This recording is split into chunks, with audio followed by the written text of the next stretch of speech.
This message comes from Donors Choose. Donors Choose connects public school teachers with donors to fund classroom needs, including school supplies like books and art supplies. Donate now at donorschoose.org/local. Hey, it's Peter Sagal. Before we start today's show, I want to take a second of your time to talk about public media. You know, basically this. Public media was founded to inform, to expand your perspective, to enrich your understanding, and over its decades-long history, eventually it became also a format for, well, fart jokes. But we still believe in the mission of public media at NPR. We always will. But as of this fall, all federal funding for public media, including NPR and local NPR stations, including yours, has been eliminated.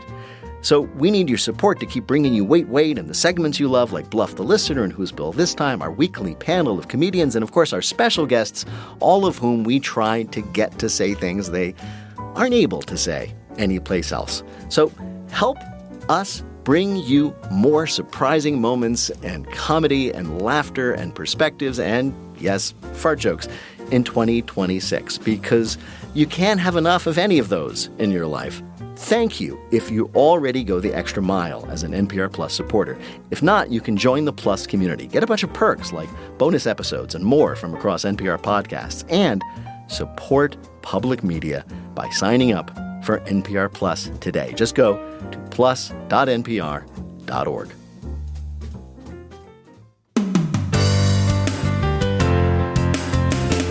From NPR and WBEZ Chicago, this is Wait, Don't Tell Me, the NPR News Quiz. I'm Alzo Slade, the guy they bring in when it's too windy for Bill Curtis to land his jetpack. And here's your host at the Studebaker Theater and the Fine Arts Building in Chicago, Illinois, Peter Sagal. Thank you, Alzo. Thank you so much.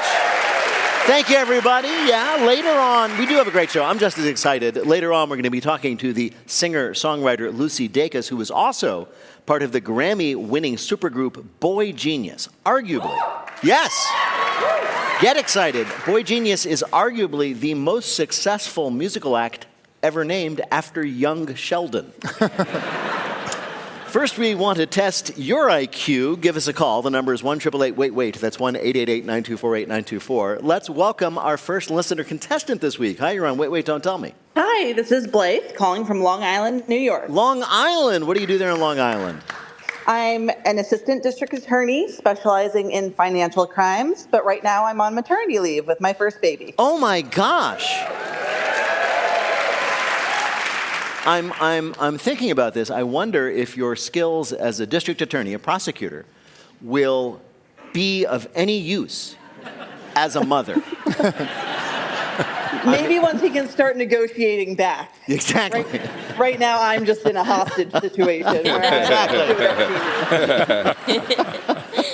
Well, welcome to the show, Blythe. Let me introduce you to our panel this week. First up, a comedian whose new special, Un-American, is available now on Amazon, Apple TV, and streaming services everywhere. It's our friend Adam Burke. Hi.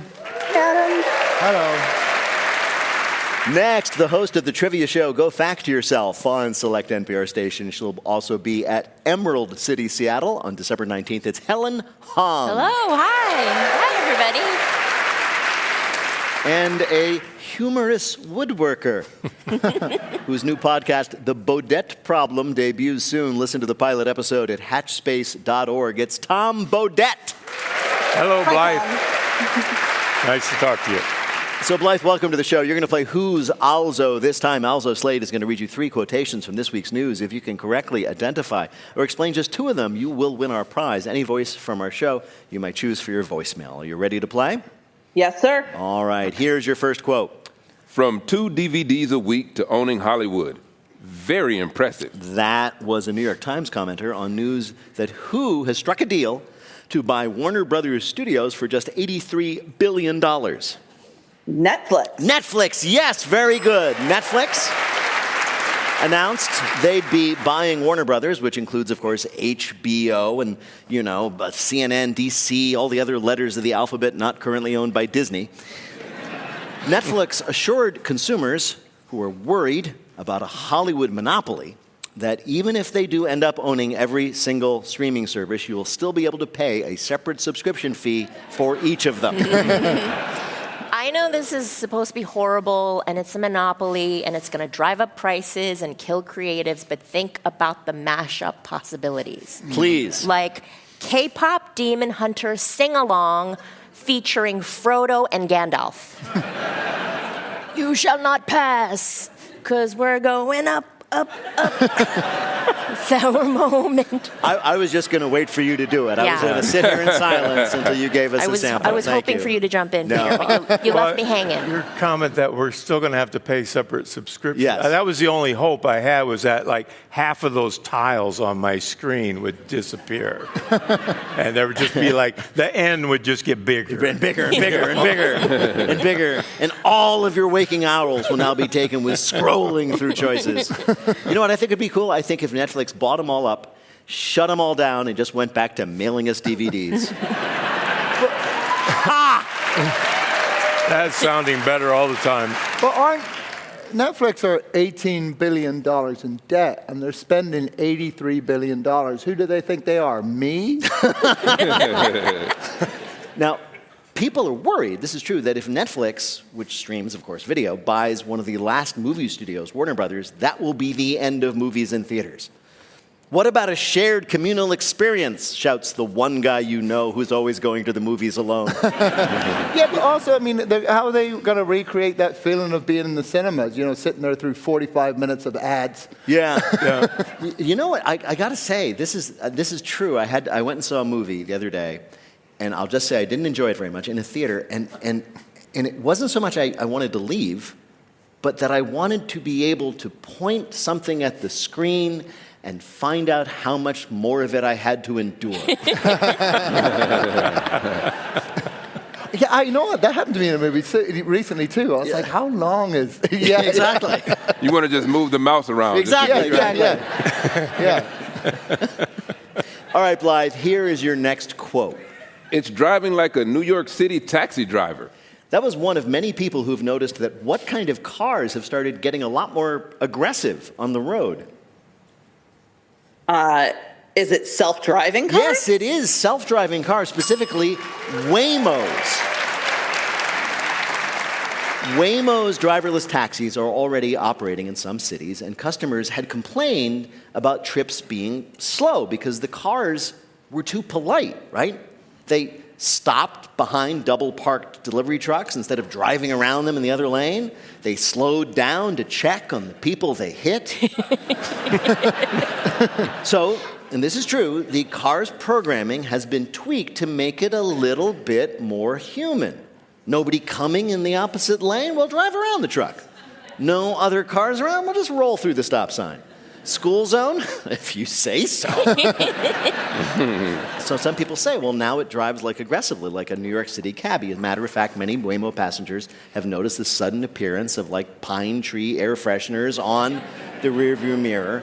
Although, of course, it's not really a New York cabbie unless the car itself says, I wish Giuliani was still mayor.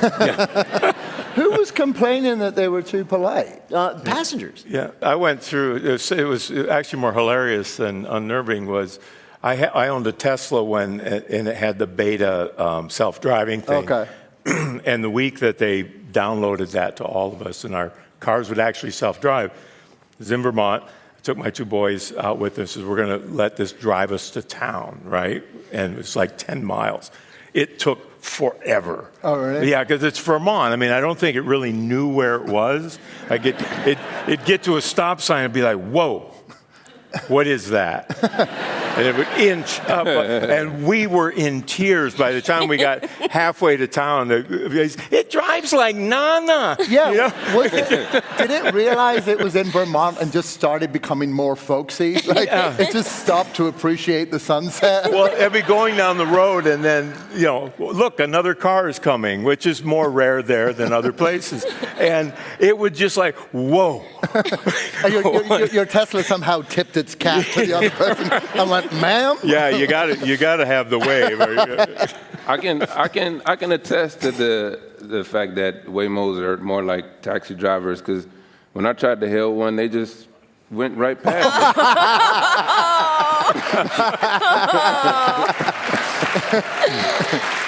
They were way more racist than you thought they were going to be. All right, here's your last quote. You want to look good for the person you're with, not throw on pajama pants and Crocs. That was someone talking to the Wall Street Journal about the swag gap when one half of a couple does what better than the other. Dresses? You're right, Blythe. Very good. Yes, when one half dresses better. This is apparently a big deal in the dating community. You've probably seen this, a mismatched couple where one member of the couple dresses really great and the other one looks like they just rolled out of bed. You know that you might have a swag gap problem when you're out with your girlfriend and people keep asking her, is that man bothering you? I live in LA where the women are stunning, but often the men are also stunning. So I feel like as someone who doesn't keep up, with all the latest fashion in LA, I might be in a swag gap with my imaginary boyfriend. I wouldn't mind if he was Ethan Hawke, because he's a little schlummy, but I wouldn't be mad at him. Do you consider that personal growth, that you're no longer mad at your imaginary boyfriend? The Wall Street Journal did a big story about this, right? So you know it's real. They said some daters go so far as vetting new partners for like a potential swag gap before they get serious. Like, how do you do that? Hey, quick question. How much cargo do your pants hold? Also, how did Blythe do in our quiz? The new mom got them all right. Congratulations. Thank you so much for playing, Blythe. We really appreciate you joining us. Take care. Thank you so much.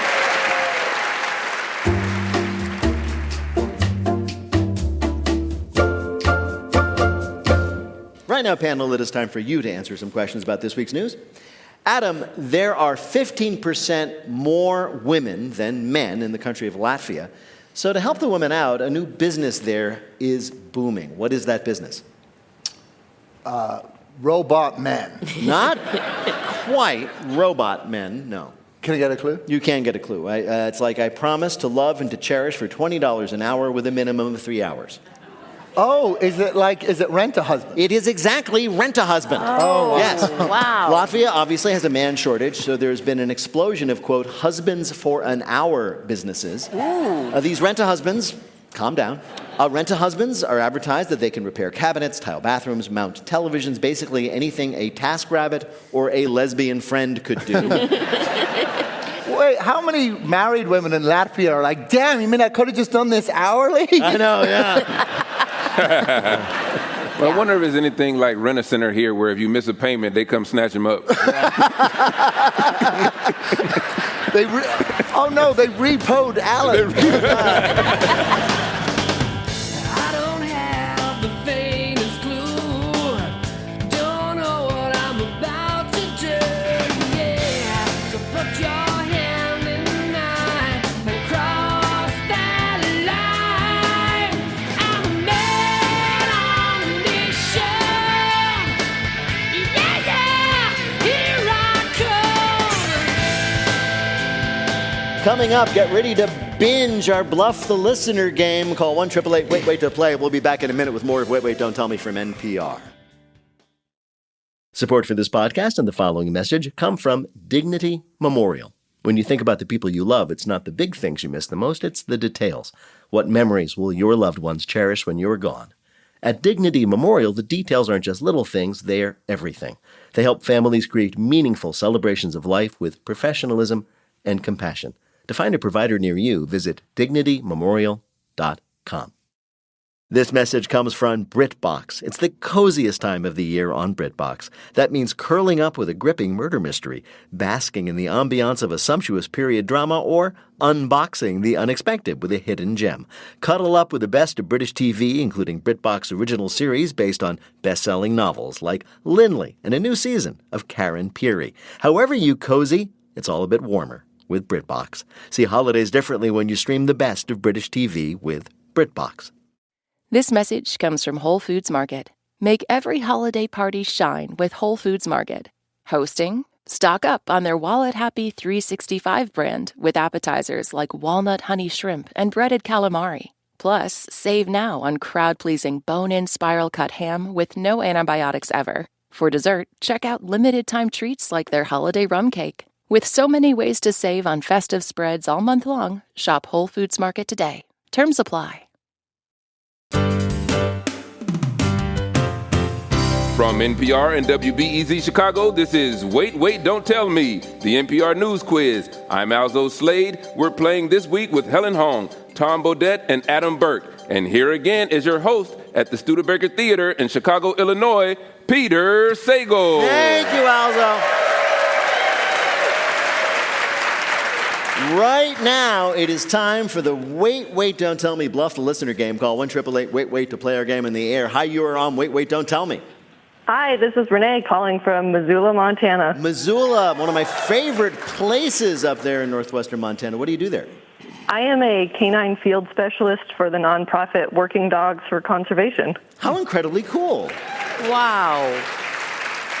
So what exactly do you train the dogs to do? So we train them on a variety of things. They help detect things like rare and endangered species, invasive plants, diseases. So how do they test smart. for endangered species? Yeah. Or just By usually taste? through, not invasively through scat detection. Okay. Oh. I was afraid it was like they eat them and they're like, I've never had that before. Well, Renee, welcome to the show. You're going to play the game in which you have to tell truth from fiction. Also, what is Renee's topic? The golden age of TV. So, great new TV shows are streaming every day, whether it's Love Island or Love Island Beyond the Villa or Love Island SVU. Now, our panelists are going to tell you about a particular new TV show that made the news, but not in the usual way. Pick the one who's telling the truth, and you can win the Wait Waiter of your choice in your voicemail. You ready to play? I'm ready. All right, first let's hear from Tom Bodett. During her long, storied career in theater, film, and television, British actor Emma Thompson has not often been required to confirm her identity. Everybody knows what she looks like. Courtney Hochstetler did too. She looks exactly like his mother, Debbie, who disappeared almost a year ago. It started with people telling him, "Hey, I saw your mom on Apple TV. She's in a new crime show called Down Cemetery Road." Courtney watched a couple episodes to verify these reports. "That's my mom," he said. "Why would a 70-year-old woman disappear to England in order to pose as one of the most famous faces in the world? It's something she would do," said Courtney. He started besieging the BBC, Scotland Yard, Interpol, demanding they return his mother from the TV show she was hiding in. In fact, they got so overwhelmed by his demands, Scotland Yard decided to look for Debbie and found her in a Buddhist retreat in Mexico. She just forgot to tell anyone. That is also something she would do, Courtney admits in retrospect. A man becomes convinced that Emma Thompson is his missing mother and ends up finding his mom. Your next TV tale comes from Helen Hong. The new show All's Fair stars Kim Kardashian as a high-powered divorce lawyer with an equally high-powered butt. The famous Kardashian booty is so famous that producers felt all the other butts on the show just couldn't keep up. Test audiences told us they couldn't pay attention to the stories because they were distracted by Kim's assets, said executive producer Ryan Murphy. So we decided we'd just make her blend in. Enter AI's virtual butt lift. AI was used to enhance the backsides of every other actor in the series. Yes, if you ever wondered what Glenn Close would look like with a thick and juicy BBL, you're in luck.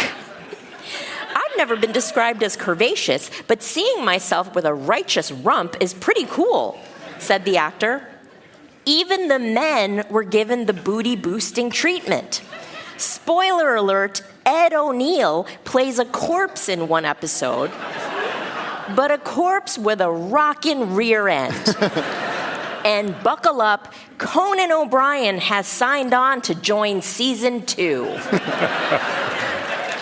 The producers use AI to enhance the rear ends of all the other actors on Kim Kardashian's new show so that she would fit in. Your last saga of streaming comes from Adam Burke. Ever since its invention in 1913, the refrigerator has served as a message center for the household. Whether it's a Post-it note reminding you to get milk, a terrible drawing by a profoundly untalented child, or a death threat to whatever jerk face took the last froyo, there is no communication hub quite like the humble fridge. But with the advent of the smart refrigerator, it seems, the message is coming from outside the house. Such was the case recently with a British woman named Carol, who went to her trusty modern icebox only to see the phrase, "We're sorry we upset you, Carol," clearly displayed on the device's LED screen.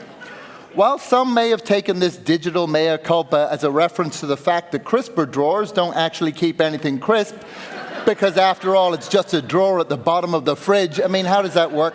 Anyway, it was in fact a promotional ad for the new Apple TV show Pluribus, which features a character with that name. The real Carol, not being aware of the show, despite it being the one that all the appliances are talking about, instead thought she was having a psychotic episode and promptly checked herself into the hospital. The confusion has prompted Apple to devise a more subtle promotional campaign for Pluribus in the US, printing the name of the show on all of our money. So these are your three choices. From Tom Bodett, someone becomes so convinced that the character played by Emma Thompson on a TV show is his missing mom that he ends up helping find his missing mom. From Helen Hong, how the producers of the TV show All's Fair with Kim Kardashian sort of equalized everybody's assets. Or from Adam Burke about how a woman getting an ad for a new TV show on her refrigerator thought it was actually speaking to her and promptly sought help. Which of these was the real story of a TV show making the news? As much as I want it to be AI butts, I think my dog is telling me to go with Alan's story. So your choice is Adam's story about the woman who thought her fridge was talking to her by name. Well, to bring you the correct answer, we spoke to an expert about the real story. I love Pluribus, but it does seem like a pretty niche show. I would think that even people not named Carol might be slightly confused. That was marketing consultant Carrie Sloan talking about the Pluribus ad getting a little too real for one real Carol. Congratulations, Renee. You got it right. You earned a point for Adam. You've won our prize, the voice of your choice in your voicemail. Congratulations. Thank you. Thank you so much. Thanks for playing with us today.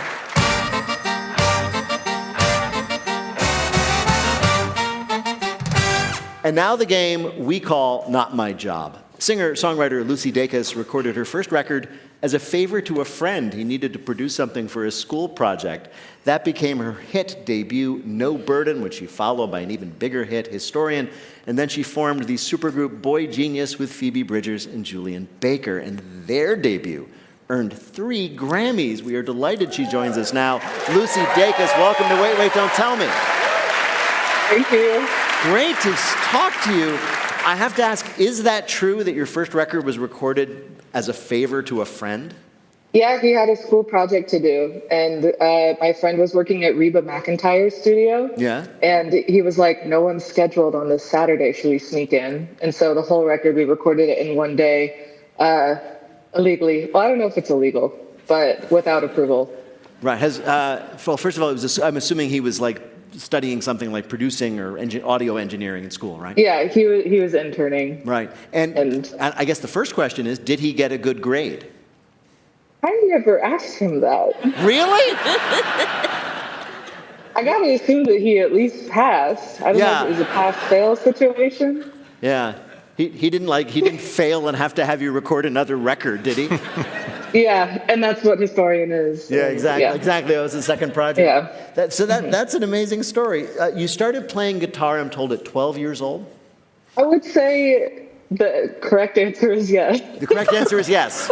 I like the fact that you're already getting to the quiz aspect. That's good. I'm not very, I'm still like not the best at guitar. I feel like guitar at that time was hardly listenable. Really? But you're actually quite an accomplished guitarist. You were on a list of one of the greatest of all time, I saw. Yeah. Yeah. Wow. Do you remember, I'm always curious about this, artists like yourself, like what your first songs were like when you first wrote a song. Do you remember what it was?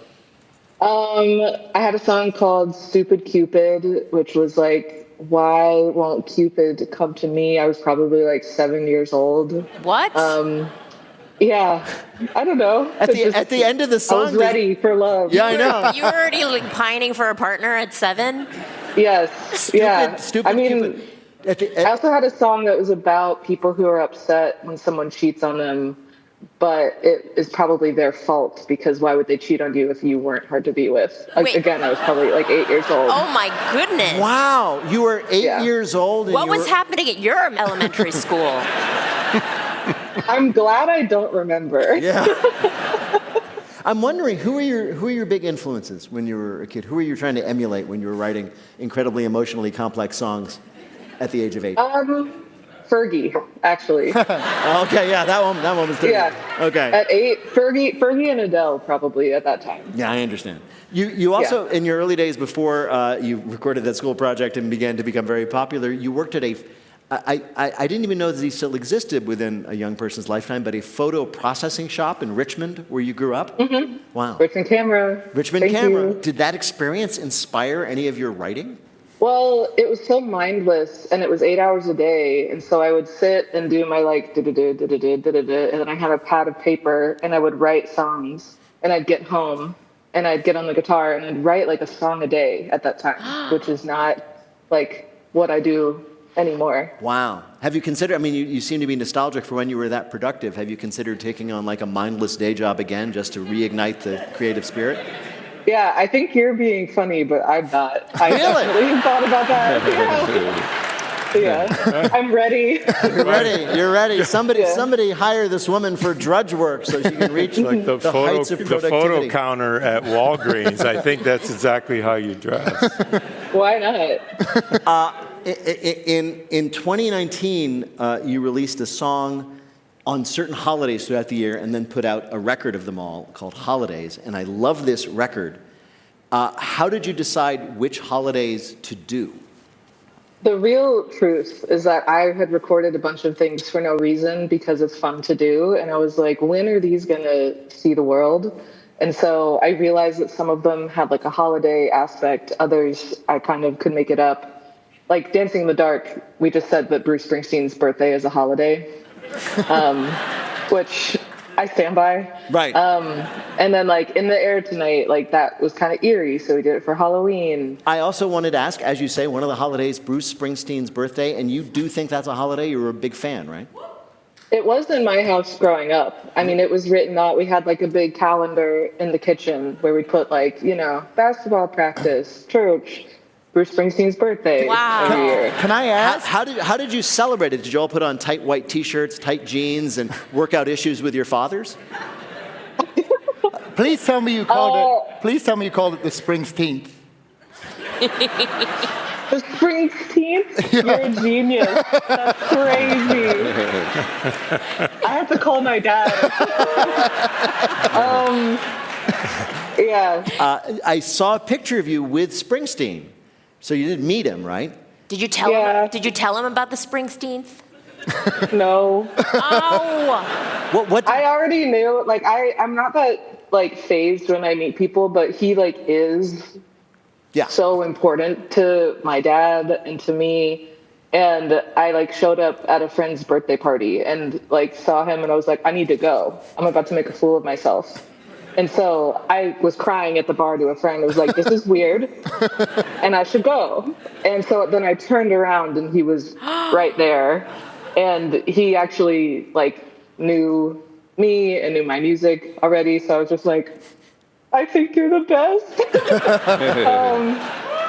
And he was very gracious, and he seems to be like the guy that you want him to be, which is not always true. It's always true. Well, Lucy Dacus, it is a pleasure to talk to you, and we have invited you here to play a game we're calling Boy Genius Meet Boy Geniuses. So your band is called Boy Genius, so we're going to ask you 3 questions about geniuses who are also boys. Answer 2 out of 3. Well, you're rolling your eyes. I did warn you earlier it would be dumb. I mean, you can... I feel like genius is opposite of dumb, so okay. let's go. Let's go. All right, I appreciate it. That was very charitable. Okay. So as I was saying, answer 2 to 3 questions correctly and you'll win our prize for one of our listeners. Also, who is Lucy playing for? Kimberly Ramos of Chicago, Illinois. All right. Here's your first question. Math genius Suborno Bari started at NYU last fall at the age of 12. When a reporter asked him, do you sometimes wonder at the fact that you're only 12? What was his response? A, quote, why wonder at that when there's dark matter to wonder about? B, quote, not really, I've seen my birth certificate. Or C, quote, yes, mainly when my classmates go to a bar without me. I'm going to say the second option. I think it's 2. You are right. Or It was B. B, yes. He said, yes, I've seen my birth certificate. He is a math genius. He can count to 12. All right. Here's your next question. Doogie Howser was a fictional boy genius who, in the show, completed med school at the age of 14. But the actor who played him, Neil Patrick Harris, was not a medical prodigy. So how did he get through the scenes where he had to spout a lot of medical jargon while performing surgery? Was it A, he recorded each big word just one at a time, and then the editors would just cut away to the nurses a lot to make it sound like he was saying it all at once? B, he put a card with his lines written on them inside the surgical wound he was supposed to be operating on? Or C, the actor playing the patient on the operating table would whisper the lines to him, taking advantage of the fact you couldn't see his mouth under a oxygen mask? I'm going to say B because... You're going to say B. You're right. Yeah. It was. Yay! All right. Here is your last question. Get this right, you'll be perfect. Boy geniuses from around the country were once invited to participate in a game show called Our Little Genius, where prodigies answered nearly impossible questions in the pursuit of winning $500,000. But the show, though recorded, never aired. Why? A, the network head said, people already feel dumb watching game shows. Now we're going to make them feel dumber. B, the phone a friend feature failed when every single contestant asked, does my mom count? Or C, it was shut down when it was revealed the kids weren't actually geniuses. Producers were just feeding them the answers right before they filmed. I feel like we live in the world of C. We do, sadly. It is a fallen world that we live in, and you are correct. It was C. The whole thing was a scam. It was never broadcast. Also, how did Lucy do in our quiz? She did great, 3 out of 3. Well done. Great. Lucy Dacus is a singer-songwriter and 1/3 of the supergroup Boy Genius. Her new album, Forever Is a Feeling, is out now. Lucy Dacus, thank you so much for joining us on Wait, Don't Tell Me. Thank you for having me. It was a pleasure to talk to you. Take care. Likewise. Bye-bye.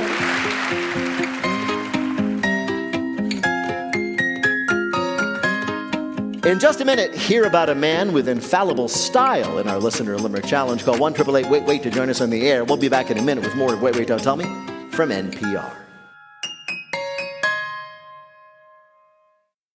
Support for this podcast and the following message come from Mint Mobile. Turn your expensive wireless present into a huge wireless savings future by switching to Mint. Shop Mint Unlimited plans at mintmobile.com/wait. Limited time offer. Upfront payment of $45 for 3 months, $90 for 6 months, or $180 for 12 months. Taxes and fees extra. Initial plan term only. Above 35 gigabytes, network may slow when busy. Capable device required. Availability, speed, and coverage varies. See mintmobile.com. This message comes from Whole Foods Market. Make every holiday party shine with Whole Foods Market. Hosting? Stock up on their Wallet Happy 365 brand with appetizers like walnut honey shrimp and breaded calamari. Plus, save now on crowd-pleasing bone-in spiral-cut ham with no antibiotics ever. For dessert, check out limited-time treats like their holiday rum cake. With so many ways to save on festive spreads all month long, shop Whole Foods Market today. Terms apply.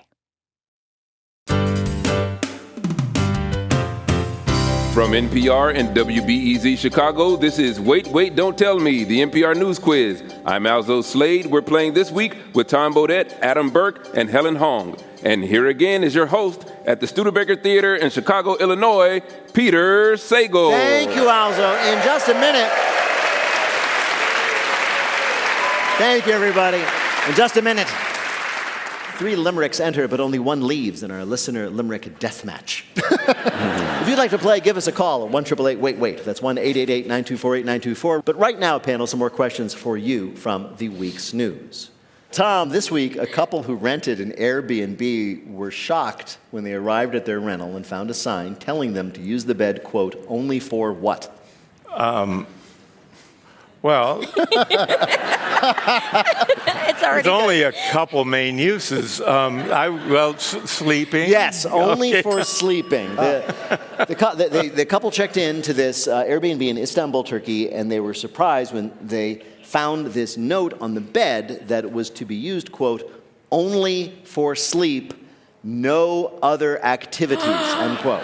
Wow. Oh, Wow. wow. Oh, man, where am I supposed to do my scrapbooking now? So obviously it seems like the owners of the Airbnb were trying to avoid any, amorous activities in the bedroom. But then why did the dining room table have a sign that said, anything goes, get wild, you freaks? Did they turn the sign over and it said, that's what the sex swing is for? Now, this is what they say what happened. It's possible one person in the relationship just snuck in early and put the sign there. Now, we've had this experience, right? This is a little much, though, of seeing these signs or instructions around your Airbnb. The remote for the TV at the same place had a sticker that read, use only to turn TV on off. Oh. Which is a mistake, because now you're just asking people to come up with other things a remote could be used for. What was in the bathroom? Any direction there? Helen, Japan is having trouble keeping bears and other animals away from populated areas these days. But this week, we learned about an increasingly popular and successful method of scaring them off. Just installing a what? A Netflix account? I need a hint. You need a hint. Yeah. Well, we assume that it just happened to the robots they already have when there was a full moon. Werewolf robots. Wolf robots. No. Or robot wolves. Yes, that's right. The monster wolf robot, that's What? its official name, is this sort of wolf-shaped device that's got speakers and flashing lights and glowing red eyes to deter bears from approaching, while also adding a fun pop of color to your home decor. There are about 300 of these things currently operating in Japan. Apparently, they're very successful. And frankly, having seen some pictures of these things, I agree with the bears. I mean, I think Stay I'd away. rather have the bears. Really? Than robot wolves? Also, Japan, why is your solution to everything robots? Haven't you watched any of those movies? It is legitimately scary. It is a combination of it's like a combination of electronic parts and cheap fake fur, vaguely in an animal shape. It looks like something that was thrown out of the Chuck E. Cheese animatronic band because of a drug problem. Is it stationary? Is it they just put them somewhere? Well, and what's interesting is right now the original model is stationary. It just sits there. It's got these speakers. It can play 50 different sounds. Why? There's only scare off the bears. Wait, so wolves famously have 2 noises. Yeah, but all that bandwidth, you got to use it. Yeah, but the bears will get used to the one sound. Yeah. We've got this new scatting werewolf that scares the crap out of everyone. Now, so apparently, like I said, it's very successful. They're buying more of them, but it's possible that it's not actually scaring anything. The bear is just running back to the woods to tell his friends, Phil, you got to see this. We knew AI was going to be stealing jobs. I didn't think it would be doing it from animals.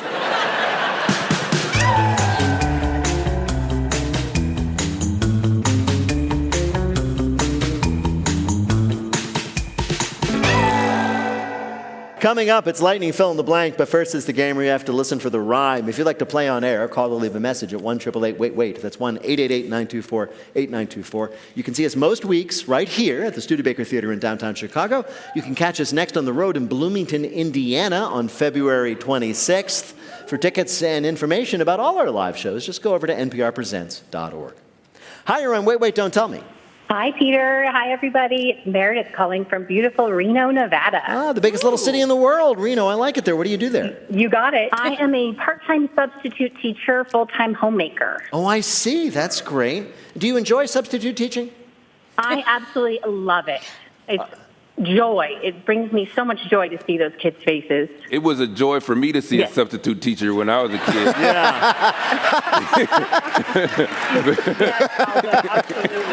Well, welcome to the show, Meredith. Alzo Slade is going to... Thank you. It's so good to be here. It's great to have you. Now, Alzo Slade, filling in for Bill Curtis, is going to read you 3 news-related limericks with the last word or phrase missing from each. If you can fill in that last word or phrase correctly, and 2 of the limericks will be a winner. You ready to go? I am ready. Here is your first limerick. In hockey, we fight quite a bunch. Sometimes cheekbones or teeth need to crunch. We vote by the dozens for center Nick Cousins, a face that we all want to... Punch, yes. A survey of NHL players named Nick Cousins of the Ottawa Senators as the most punchable hockey player in a landslide. Now, this does not mean, the players went on to say, that the NHL players hate Nick Cousins. One player, in fact, said, I love the guy. He's a very good friend to me, and then voted for him as most punchable. Does he say that when he is punching Nick Cousins? Nick, you're a great guy. You have one flaw, though. Too many teeth. Pow. Whoa. If we were to have that contest here, I think Tom Bodett would come last. What? Is the least punchable. Least punchable. Yeah. Thank you. Yeah. Because I would think like the most punchable face, like, I don't know if you've ever had occasion to actually punch a face, but it really hurts. It's only happened to me once. And you've punched a face? It's a long story for another time and a long time ago. But it hurts. It hurts a lot. And so I would want to punch a really fat face. Right. I think. Yeah. Like the potato of faces. Yes. Yeah. All right, here is your next limerick. Clothes and water are making this jar slick. It's a mouthwash that is a subpar trick. My mouth will be clean, but my breath makes you scream. My new mouthwash is 4 cloves of... Garlic. Garlic, yes. According to a paper published this week, the compounds in garlic are as effective at fighting microbes in the mouth as the best commercial mouthwash. The only difference is, when the garlic does it, it makes the microbes leave voluntarily. This is a way to low-key break up with someone without actually having to break up with someone. Yeah. Just be like, I got this new mouthwash, babe. What if you used like rosemary mouthwash to complement it? You know what I mean? Like made it into a sauce? No, this product, Garlic Mouthwash, ticks all the boxes for the crunchy, all-natural crowd out there. It doesn't have any chemicals, and it makes you smell terrible. All right, here is your last limerick. For an old man in white, he's real dope. A plain gown and his belt is a rope. Leo 14 is a real fashion queen. Yes, among the best dressed is the... Pope! The Pope! Shocking no one who has seen the movie Conclave, the New York Times put the Pope on their most stylish of 2025 list. It's not totally intuitive until you remember that if the Times calls something red hot, people instantly stop caring about it. They said he, the Pope, has, quote, altered the office's image by wearing Chicago White Sox hat with his papal garments. It is a cool contrast, you have to admit. Cursed by God versus God. Yeah, is there a swag gap between the Pope and Jesus? It's possible. They show up together and the Pope's like, you just wore a loincloth? But I feel like there's a swag gap between the Pope and the Cardinals because they get to wear like the red gowns. Yeah. And like, you know, when it comes to a white man in a white robe and a pointed hat, I kind of get a little nervous. Yeah, I can see that. Also, how did Meredith do? She did great. 3 out of 3. Perfect score. Congratulations. Thank you. Well done. I had such a great time. Thank you, Peter. Thank you, Alzo. Thank you, everyone. Thank you. Take care.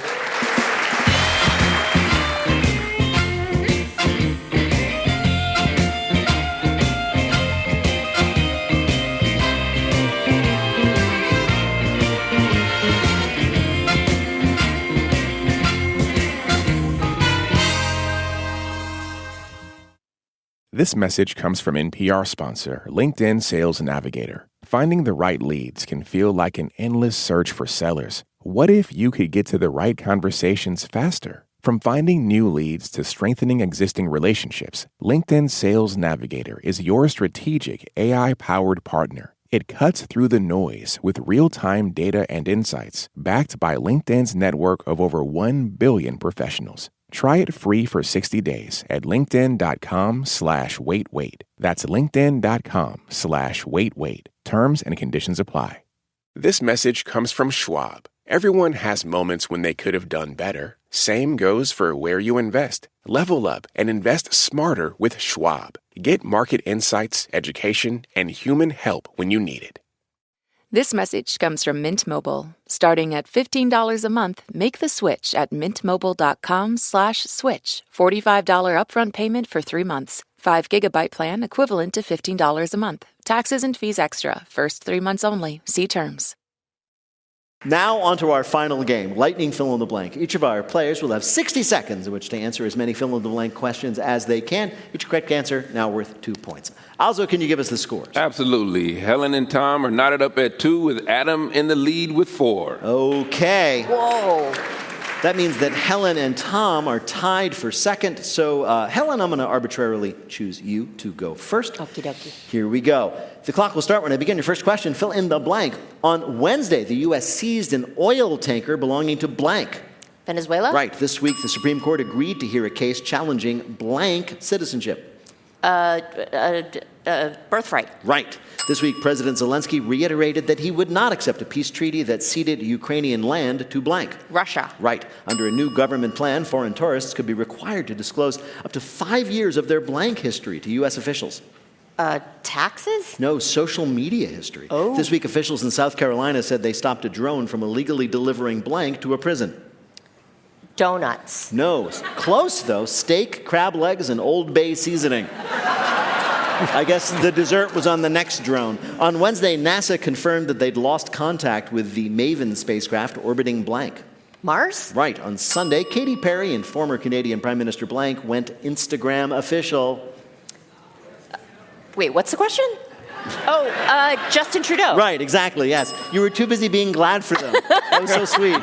This week, organizers apologized after attendees of a Canadian town's 2025 Santa Parade were accidentally blanked. Transported to the North Pole. Lost their way from the North Pole. No, the spectators were accidentally sprayed with flamethrower fuel. What? Several people attending the St. John Santa Parade complained that one of the floats, a giant truck decked out with working flamethrowers, doused them in lighter fluid during the parade. The organizers of the event have apologized, but what do you expect them to do? Throw a Santa Parade without the traditional truck decked out in working flamethrowers? Also, how did Helen do in our quiz? She got 5 right for 10 more points, total of 12, and she's in the lead. All right, very well done, Helen. All right, Tom, you are up next. Fill in the blank. On Monday, the Supreme Court seemed likely to side with Trump in a case that would greatly expand blank powers. Presidential powers. Yeah, on Tuesday, Eileen Higgins was elected the first Democratic mayor of blank in 30 years. Miami. Right. This week, the Federal Reserve cut blanks 0.25%. Interest rates. Right. On Monday, Australia's ban on blank for kids under 16 went into effect. Screens. Or internet, social media. Social media, that's right. This week, a man in Florida caught behind the wheel of a stolen BMW explained to police that he didn't steal the car. He blanked. He borrowed it? No, he said he did not steal the BMW. He had been teleported into it. Oh, that happens. On Wednesday, the Powerball jackpot rose above blank. $1 billion. That's right. This week, a woman in Spain sued her employer after she was fired for repeatedly blanking. Being transported into cars in Florida, No. which is a thing that's happening. No, she was fired for repeatedly showing up early for work. What? The woman was supposed to start at 7:30, but she kept showing up between 6:45 and 7, and her boss said, cut it out, we start at 7:30. But her behavior persisted, so she was fired for, quote, serious misconduct. The lawsuit was a last resort for the woman. She had originally tried to protest to someone in HR, but they weren't in the office yet. Also, how did Tom do in our quiz? He also got 5 right for 10 more points, total of 12. He's tied up with Helen. Okay.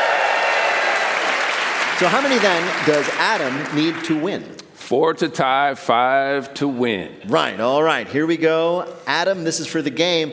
Fill in the blank. On Tuesday, a federal judge granted a request to unseal blanks court records. Epstein. Yes. This week, experts warned that an atmospheric river could bring dangerous blanks to the Northwest. Floods? Yes. On Wednesday, the White House unveiled their new $5 million gold card blank. It's like a visa? Yeah, it's an immigration visa. It costs $5 million. This week, authorities in Mississippi are searching for the person who stole a Christmas display of blank. Jesus as a robotic wolf? No, they're looking for the person who stole a display of the Grinch Who Stole Christmas. After pulling him off the air earlier this year, ABC announced they had extended Blank's contract through 2027. Jimmy Kimmel? Right, this week, Magnus Carlsen and other chess greats became under threat from a new, highly ranked competitor who is blank. Is it a dog? No. He is 3 years old. What? Sarwagya Singh Kushwaha is the youngest ever person to be rated by the world's leading chess organization in just 3 years, 7 months, and 20 days. He's already beaten several other players who are decades older than him with his trademark strategy of touching all the pieces with his snotty little hands and having his opponents forfeit. Yeah. Also, did Adam do well enough to win? Well, I don't know if we should celebrate or not. He got 4 right, 8 more points. So either everybody wins or everybody loses because it's a 3-way tie. They are. Hey, Stasis! Everybody wins. Everybody wins.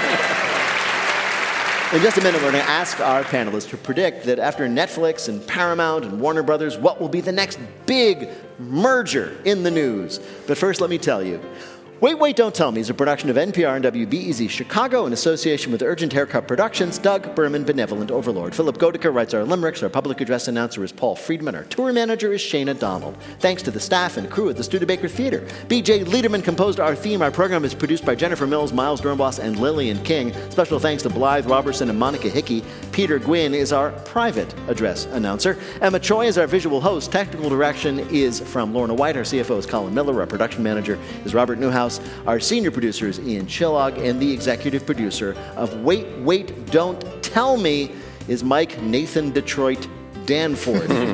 Now, panel, what'll be the next big corporate merger? Adam Burke. To the delight of kids everywhere, 6 and 7 are going to merge into a more annoying number called sixes. Helen Hong. McDonald's will merge with Burger King, and McNuggets will be renamed McKing's Nuts. And Tom Bodett.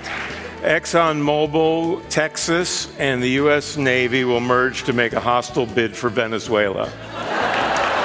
And if any of that happens, panel, we'll be sure to ask you about it on Wait, Don't Tell Me. Thank you, Alzo Slade. Thanks also to Helen Hong, Tom Bodett, Adam Burke. Thanks to our fabulous audience here at the Studebaker Theater in downtown Chicago. And thank you all out there for listening wherever you may be. I am Peter Sagal. We'll see you next week.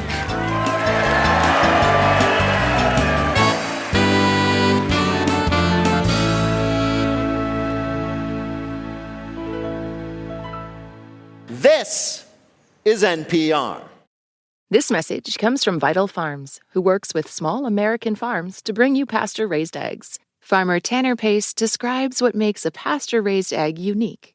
Before we first started with Vital Farms, I thought, an egg's an egg, not a big deal, but it's hard for me to even eat an egg. It's not a Vital Farm egg. Now, Vital Farms eggs are usually brown to lighter brown in color. And when you crack a pasture-raised egg, you have to hit it harder than what a person thinks just because the shell quality is so good. And basically when that egg cracks in the skillet or bowl, that yolk is almost kind of an orange shade. And that is part of what I love about a Vital egg is just the shade of yolk. I love pasture-raised eggs because you can see the work and the pride that the farmers have and have put into these eggs. To learn more about how Vital Farms farmers care for their hens, visit vitalfarms.com. This message is sponsored by DSW, the birthplace of the humble brag. Full of all kinds of shoes that get you at prices that get your budget. And when there are never-ending options for every style, mood, occasion, and budget, there is unlimited freedom to play. And that's something to brag about. So go ahead, stock up on fresh sneakers from your favorite brands, or try those boots you always secretly knew you could pull off. Find the shoes that get you at prices that get your budget. DSW, let them surprise you.